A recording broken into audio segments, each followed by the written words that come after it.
Hi friends, അസ്സലാമു അലൈക്കും. Welcome back to my channel. ഇന്ന് ഞാൻ വന്നിരിക്കുന്നത് ഒരു വെറൈറ്റി ബിരിയാണിയുടെ റെസിപ്പിയുമായിട്ടാണ്. അപ്പോൾ ഇത് റൈസ് കൊണ്ടല്ല ഈ ബിരിയാണി തയ്യാറാക്കിയെടുക്കുന്നത്, നമ്മുടെ സേമിയ കൊണ്ടാണ് ഇത് തയ്യാറാക്കിയെടുക്കുന്നത്.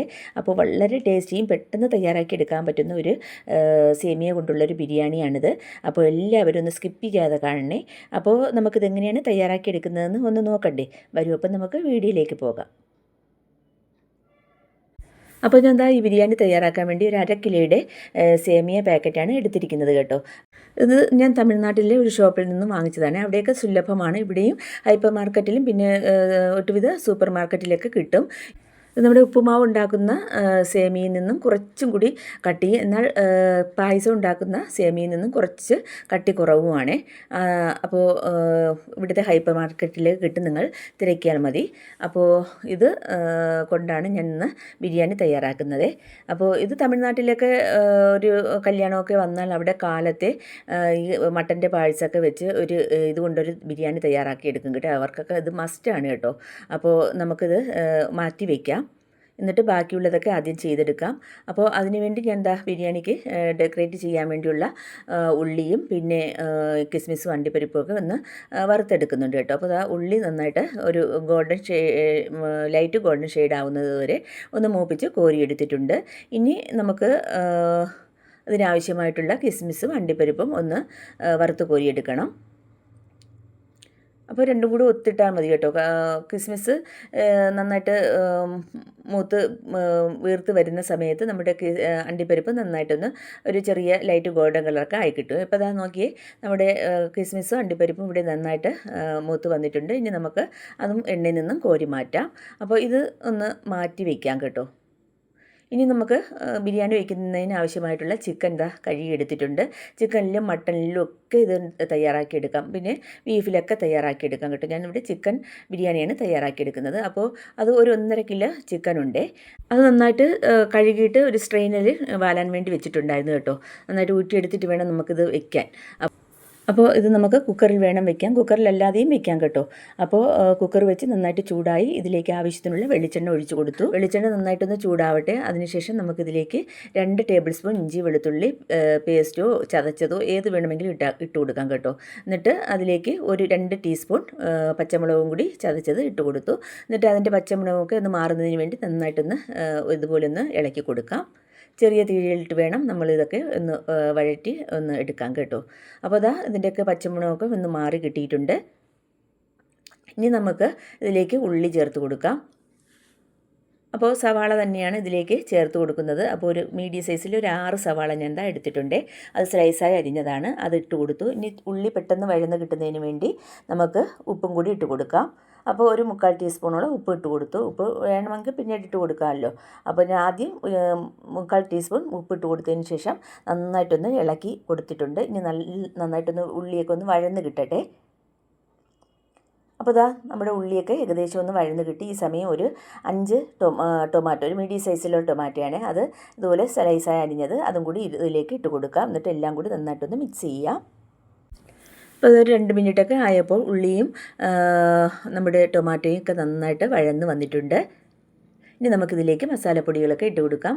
ഒരു 3/4 ടീസ്പൂൺ മഞ്ഞൾപ്പൊടി, അതുപോലെ തന്നെ ഒരു ടേബിൾ സ്പൂൺ എരിവുള്ളതും കാശ്മീരി മുളക് പൊടിയും കൂടെ ചേർന്നതാണ്, ഒരു ടേബിൾ സ്പൂൺ ഇട്ട് കൊടുത്തു.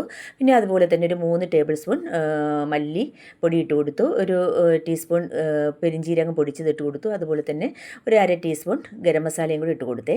എന്നിട്ട് എല്ലാം കൂടി നന്നായിട്ടൊന്ന് ഇളക്കി കൊടുക്കാം. അതിൻ്റെ ഒക്കെ ഒരു പച്ചമണമൊന്ന് മാറുന്നത് വരെ നന്നായിട്ടിതൊന്ന് ഇളക്കി കൊടുക്കണം. അപ്പോൾ നന്നായിട്ട് ഇളക്കി ആ പൊടികളൊക്കെ പച്ചമണമൊക്കെ മാറിയിട്ട് നല്ലൊരു മൂത്ത സ്മെല്ല് വരുന്നുണ്ട്. ഈ സമയം നമുക്ക് ഒരു രമ്പയിലയും കൂടി ഇട്ട് കൊടുക്കാം. അതിനുശേഷം നമ്മൾ കഴുകി ഊറ്റി വെച്ചിരിക്കുന്ന ചിക്കൻ ഇതിലേക്ക് ഇട്ട് കൊടുത്തിട്ട് നന്നായിട്ടൊന്ന് ഇളക്കി കൊടുക്കുക. നമ്മുടെ മസാല നന്നായിട്ട് ചിക്കനിൽ പിടിച്ച് വരണേ. അപ്പോൾ ഉപ്പ് നോക്കിയപ്പോൾ ഉപ്പ് കുറവുണ്ടായിരുന്നു. ഒരു 1/2 ടീസ്പൂൺ ഉപ്പും കൂടി ഞാൻ ഇതിലേക്ക് ഇട്ട് കൊടുത്തിട്ട് വീണ്ടും നന്നായിട്ടൊന്ന് ഇളക്കി കൊടുക്കാം. ഇനി കുറച്ച് മല്ലിയില നമുക്കിതിലേക്ക് ഇട്ട് കൊടുക്കാം.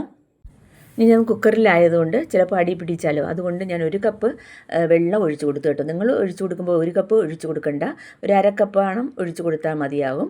അപ്പോൾ ഞാനിത് അടി പിടിക്കുമോ എന്നുള്ളൊരു പേടി കൊണ്ട് 1 കപ്പ് ഒഴിച്ച് കൊടുത്തതാണ്. എന്നിട്ട് ഇതാ എല്ലാം കൂടി ഇളക്കി കൊടുത്തതിന് ശേഷം കുക്കറിൻ്റെ അടപ്പ് വെച്ചൊന്ന് അടച്ചു. എന്നിട്ട് ഒരു വിസിൽ മാത്രം കേട്ടാൽ മതി കേട്ടോ. വിസിൽ കേട്ടതിന് ശേഷം അതിൻ്റെ എയറൊന്നും തുറന്ന് കളയരുത്, അതിലിരുന്ന് തന്നെ നന്നായിട്ട് ചിക്കൻ വെന്ത് കിട്ടണം. അപ്പോൾ ഇതാ 1 മിനിറ്റ് കഴിഞ്ഞു, അതിൻ്റെ പ്രഷറൊക്കെ ഒന്ന് മാറി.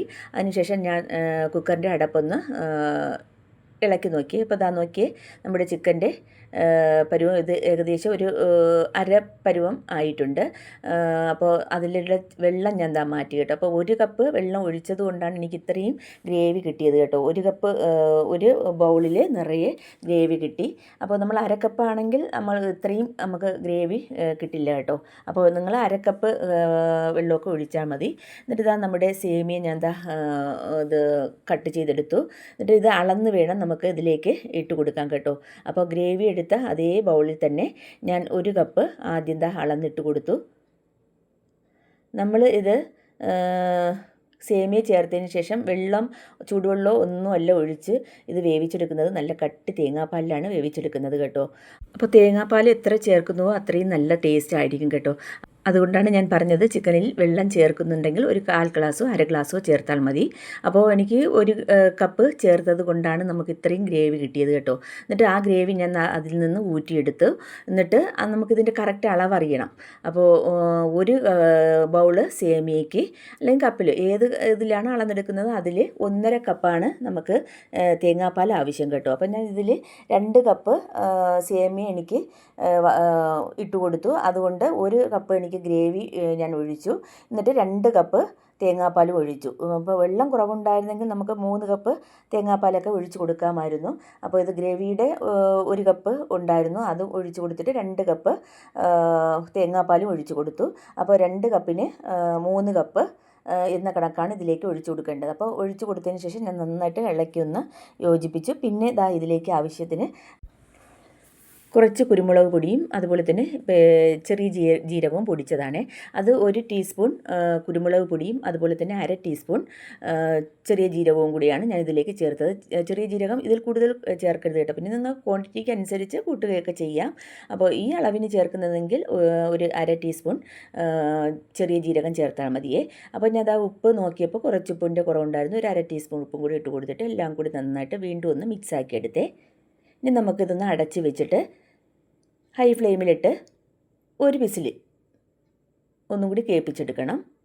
അപ്പോൾ നമുക്ക് നടച്ച് വെക്കാം. അപ്പോൾ വിസിൽ കേട്ടിട്ടുണ്ട്, 1 വിസിൽ കേൾപ്പിച്ചോളൂ. ഇനി നമുക്ക് ഈ എയറൊന്നും തുറന്നു വിടരുത് കേട്ടോ. പ്രഷർ അതിലിരുന്ന് തന്നെ മാറിക്കിട്ടണം. എന്നിട്ട് പ്രഷറൊക്കെ മാറിയതിന് ശേഷം ഞാൻ കുക്കറിൻ്റെ അടപ്പ് തുറന്നു. അപ്പോൾ നോക്കിയേ, വെള്ളമൊക്കെ കറക്റ്റായിട്ടുണ്ട്. വെള്ളമൊക്കെ നന്നായിട്ട് വറ്റിയിട്ട് നല്ല പരസ്പരം ഒട്ടിപ്പിടിക്കാത്ത രീതിയിൽ തന്നെ നമുക്ക് സേമിയ കിട്ടിയിട്ടുണ്ട്. ഇനി നമുക്കിതെല്ലാം കൂടി അടിതാത്തുനിന്ന് ഇളക്കി കൊടുക്കാം. അടിയിലൊന്നും പിടിച്ചിട്ടില്ല കേട്ടോ, കറക്റ്റ് വെള്ളമായിരുന്നു. ഞാൻ പറഞ്ഞില്ലേ 2 കപ്പ് സേമിയയ്ക്ക് 3 കപ്പ് കറക്റ്റ് വെള്ളം ചേർത്ത് കൊടുക്കുക. അപ്പോൾ നമുക്ക് ഇതുപോലെ തന്നെ കുഴഞ്ഞു പോകാതെ കിട്ടുകയെ.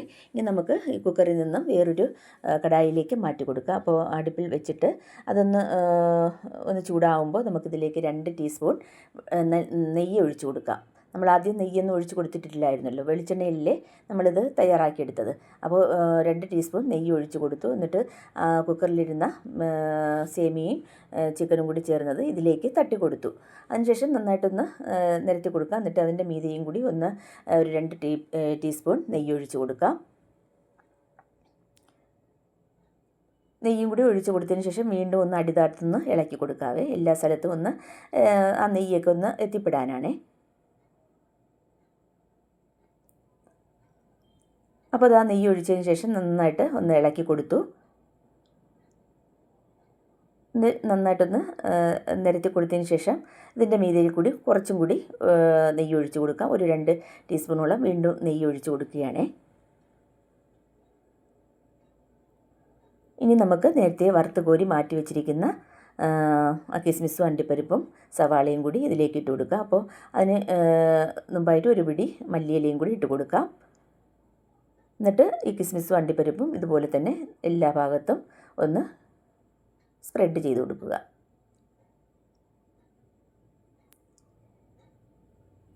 അപ്പോൾ നമ്മൾ ഫ്രൈ ചെയ്ത അണ്ടിപ്പരിപ്പും കിസ്മിസും സവാളയും മല്ലിയിലയൊക്കെ ഇട്ട് നന്നായിട്ട് ഗാർണിഷ് ചെയ്ത് കൊടുത്തിട്ടുണ്ട്. നല്ല മണമാണ് കേട്ടോ. നമ്മുടെ റൈസ് ബിരിയാണിയിലും കാട്ടി ഇരട്ടി മണമാണ് എടുക്കുന്നത്. നല്ല ടേസ്റ്റുമാണ്. കൊച്ചുമക്കൾക്കൊക്കെ വളരെയധികം ഇഷ്ടമാവും. അപ്പോൾ നിങ്ങൾ മസ്റ്റ് ഇതൊന്ന് ട്രൈ ചെയ്യണം കേട്ടോ. എന്നിട്ട് നമുക്ക് ഒന്ന് അടച്ച് വെച്ചിട്ട് 1 മിനിറ്റ് ലോ ഫ്ലെയിമിലിട്ട് ഒന്ന് സെറ്റ് ആവാൻ വെക്കാം. അപ്പോൾ അതാ 1 മിനിറ്റ് കഴിഞ്ഞിട്ടുണ്ട്. നമ്മുടെ സേമിയ ബിരിയാണി ഇവിടെ തയ്യാറായി കേട്ടോ. അപ്പോൾ ഇതിൽ നിന്ന് ഒരു ഭാഗത്ത് നിന്ന് കുറച്ചെടുത്ത് ഞാൻ ഒന്ന് കാണിച്ചു തരാം. കണ്ടില്ലേ, പരസ്പരം ഒന്നും ഒട്ടിപ്പിടിക്കാതെ നല്ല ടേസ്റ്റി ആയിട്ടുള്ള ബിരിയാണി ആയിട്ട് തന്നെ നമുക്ക് കിട്ടിയിട്ടുണ്ട്. അപ്പോൾ ഇതുപോലെ എല്ലാവരും ഒന്ന് ട്രൈ ചെയ്യൂ. ഇഷ്ടപ്പെടുമെന്നുള്ള കാര്യം ഉറപ്പാണ്. ഹൈപ്പർ മാർക്കറ്റിലും നമ്മുടെ സാധാ സൂപ്പർ മാർക്കറ്റിലൊക്കെ അവൈലബിൾ ആണ്. അപ്പോൾ ഇതിൽ നിന്ന് നമുക്ക് ഒരു പ്ലേറ്റിലേക്ക് കുറച്ച് സെർവ് ചെയ്യാം. അപ്പോൾ ആ പ്ലേറ്റിലേക്ക് ഞാൻ സെർവ് ചെയ്തെടുത്തു. കണ്ടില്ലേ, സൂപ്പർ ടേസ്റ്റിയാണ്. അപ്പോൾ എല്ലാവരും ഒന്ന് ട്രൈ ചെയ്യുക. എല്ലാവർക്കും ഇഷ്ടപ്പെടും കേട്ടോ. അതിൻ്റെ മണമൊക്കെ കേട്ടാൽ തന്നെ നമുക്ക് ക്ഷമ നഷ്ടപ്പെടും. അത്രയ്ക്ക് ടേസ്റ്റി ആയിട്ടുള്ളൊരു ബിരിയാണിയാണ്. അപ്പോൾ ഇന്നത്തെ വീഡിയോ നിങ്ങൾക്ക് എല്ലാവർക്കും ഇഷ്ടമായെന്ന് വിചാരിക്കുന്നു. വീഡിയോ ഇഷ്ടമായാൽ ഒന്ന് ലൈക്ക് ചെയ്യാനും ഷെയർ ചെയ്യാനും കമൻറ്റ് ചെയ്യാനും പിന്നെ ഹൈപ്പ് ചെയ്യാനും മറന്നു പോകരുതേ. പിന്നെ എൻ്റെ വീഡിയോ ആദ്യമായിട്ട് കാണുന്ന കൂട്ടുകാരുണ്ടെങ്കിൽ പ്ലീസ് ഒന്ന് സബ്സ്ക്രൈബ് ചെയ്തൊന്ന് സപ്പോർട്ടും കൂടി ചെയ്യണേ. അപ്പോൾ ഇന്നത്തെ വീഡിയോ ഇത്രയേ ഉള്ളൂ. അടുത്ത നല്ലൊരു വീഡിയോസുമായിട്ട് വീണ്ടും കാണാം. അതുവരേക്കും എല്ലാവർക്കും താങ്ക് യു.